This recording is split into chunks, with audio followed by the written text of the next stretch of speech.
So this is the next question, that is 3a from module 2 of model paper 1. Prove that in the V3 of R, that is the third dimensional order vector V3R, the vectors are linearly independent. Okay, so they have given three vectors here with respect to the spaces, that is 1 2 1, 2 1 0, 1 minus 1 2, where these are the values of x, y, z coordinates respectively. Okay, so here they have told us to prove whether these vectors are independent or not. So they are independent. For that you should be knowing some of the conditions which are already discussed in our theory classes. So those who have not seen the theory classes of M2, we have already made the videos and kept it to you all. Please go and access our playlist and see all those videos. Okay, it would be available in the playlist section or in the description. We are going to put that playlist link. Go and access. We have covered all the 5 modules for M2. So first we should be considering the equation like this, that is x v1 plus y v2 plus z v3 equal to 0, where v1, v2, v3 are the vector components with respect to the three vectors given here, and x, y, z are the vector coefficients. Okay, so now you should be substituting the values of v1, v2, v3 here, that is x into v1 is 1 2 1 plus y into 2 1 0 plus z into 1 minus 1 2, that is equal to 0. So now multiply x in all these three terms, that is x, it would be x into 2x in x, 2x and x here. Then we have 2y comma y comma 0y. Here we have z comma z into minus 1 is minus z comma 2 into z is 2z, that is equal to 0. So now we should be writing the linear equations, three different set of linear equations with respect to the terms which are multiplied. That is, first term, in first equation it should be consisting of all the three variables x, y, z. So first equation would be of all the first terms, that is x, 2y and z. You should be adding them up, since the addition is the operation which is taking place here. So x plus 2y plus z is equal to 0. Then the second equation is 2x plus y minus z equal to 0. Then third equation is x plus 0y plus 2z equal to 0. Okay, so these three are the set of equations, and these three values, zeros are there, right? They are known as unknowns. Okay, so now consider ax is equal to 0, where a is the separate vector, x is the coefficient vector which consists of x, y, z respectively, and this 0 are the unknowns. Okay, so where a vectors are the coefficients of these equations here, that is first equation coefficients are 1 2 1, I have written it here in the first row. Second row coefficients are 2 1 minus 1. Third row coefficients are 1 0 2 respectively. Now we should be trying to find the rank of matrix. So in order to find the rank of matrix, what you should be doing is, the first column, the first element should be always 1, and the second and third element you should be converting it to 0 by exchanging the rows and columns by alternating them. Okay, so that part is already done in your first semester. Just try to recall it. So here what I have done here in this step is, you see here R2, that is the second row, I have replaced it by R2 minus 2R1. So why I have done it? Because I want to make this element as 0, right? So R2, I have replaced it by R2 minus 2R1. So now what it would be happening here, with respect to first row you should be doing R2 minus 2R1. What is the value of R2? Initially 2 minus 2 times of R1. So just above that, what value we have? 1. 2 times of 1, that is 2 into 1 is equal to 2. So 2 minus 2, if you do, you will be getting it as 0. Okay, so for this I have done this step. And for the third element, that is, you should be considering the third row R3, that I have replaced it by R3 minus R1 directly. So since we have told you that with respect to R2 you should be doing it, so here if I do 1 minus 1 here, you would be directly getting it as 0. So that's why I have taken R3 tending to R3 minus R1. So just write the new matrix with respect to the changes here. First row remains as it is, 1 2 1. Second row, first element is 0, then this 1 would be again changed, because this would be available for the complete row, right? So that's why this 1 would be, now it would be equal to minus 3. Why? Because R2 minus 2R1, right? So 1 minus 2 into 2, that is 4. 1 minus 4 is equal to minus 3. Then here for this element also, 1 minus 2R1, that is minus 1 minus 1 into 2, that is 2. So minus 1 minus 2 is equal to again minus 3. Again for the third row, first element is 0. Second, 0 minus 2, that is equal to minus 2, then 2 minus 1, that is equal to 1. Okay, so this is the new matrix formed. Now in order to try to write it in the echelon form, we should be converting the this element, this matrix element, that is the third row, second element, you should be converting it to 0. Okay, so now we should be doing the changes with respect to the doing the changes by taking the R2 row, okay, for the second set. So here what I have done is, you see here, this I need to make it as 0, so that's why I have considered the alternate terms -3 and -2 with respect to their rows. That is, R3 I have tended it from -2R2, that is I have written this third row element into the second row plus 3R3. Okay, so here since initially it was we should be writing it as minus, so minus of minus would be equal to plus, so -2R2 plus 3R3, so that this element I would be getting it as 0. So I have just interchanged the sign, I have written it as R3 is equal to 2R2 minus 3R3. So do the changes here, so this would be 0 and this element would be 2R2, that is 2 times of -3, that is -6, minus 3R3, that is 3 times of -1, that is -3. So -6 -3 we will be getting it as -9. So if you observe here, rank of A is equal to 3, that is, you should be considering the number of non-zero rows. Okay, in this case all these 3 rows are not having all the elements as 0, so that's why we are the total number of rank is 3. Also the number of unknowns here, that they are 1, 2, 3 here, these are the 3 number of unknowns. Okay, so with the condition that rank of A is equal to number of unknowns, if we have this condition, we have studied in the first semester that it possesses a unique solution. Okay, so we should be finding that unique solution with respect to the matrix equation, that is all the coefficients, you should be writing it in terms of equation. So that this would be x plus 2y plus z equal to 0, this would be minus 3y minus 3z equal to 0, and this would be minus 9z equal to 0. So from this term you would be getting z equal to 0. If you substitute this z in this term, you would be getting that y equal to 0, and if you substitute z and y in this first equation, you would be getting x equal to 0. Okay, so in most of the cases, for independent cases, all the values of x, y, z would be equal to 0. So if it is equal to 0, then you should be saying that the vectors are linearly dependent. Okay, so in this way you need to be proving this problem. Hope you understood it. Please note it down. So this is the next problem.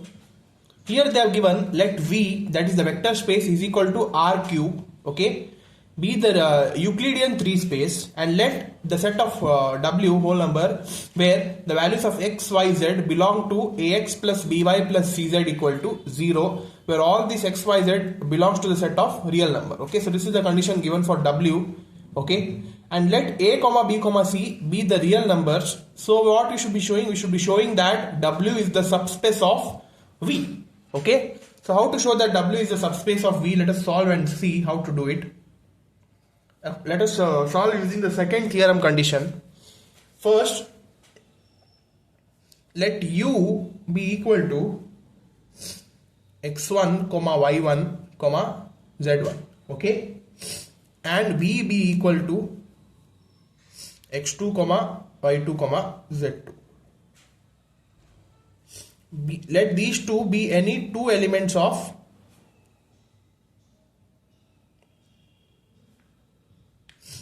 the set W.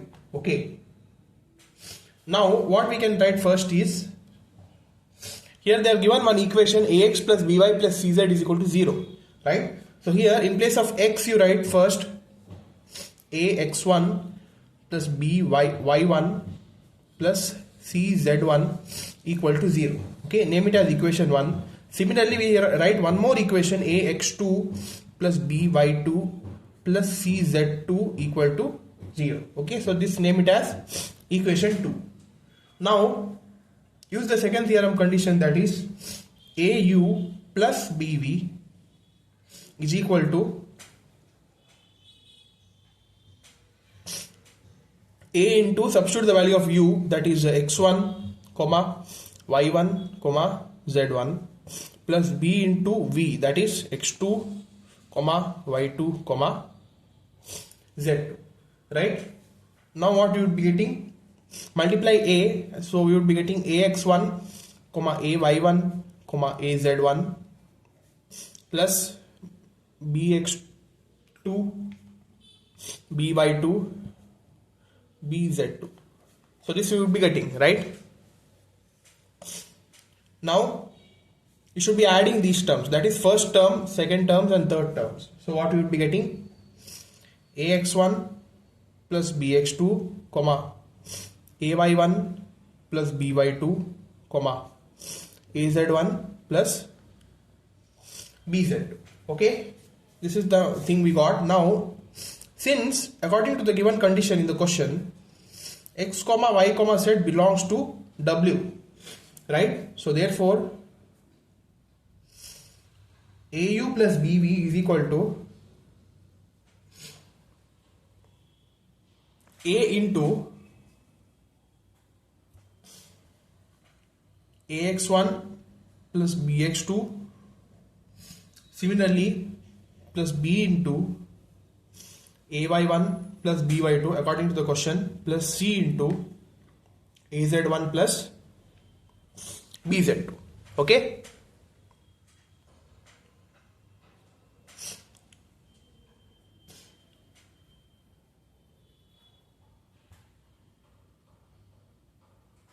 now just multiply. So what we will be getting, ax1 plus abx2 plus bay1 plus bby2 plus caz1 plus cbz2.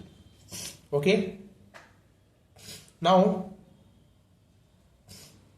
aax1, and here we have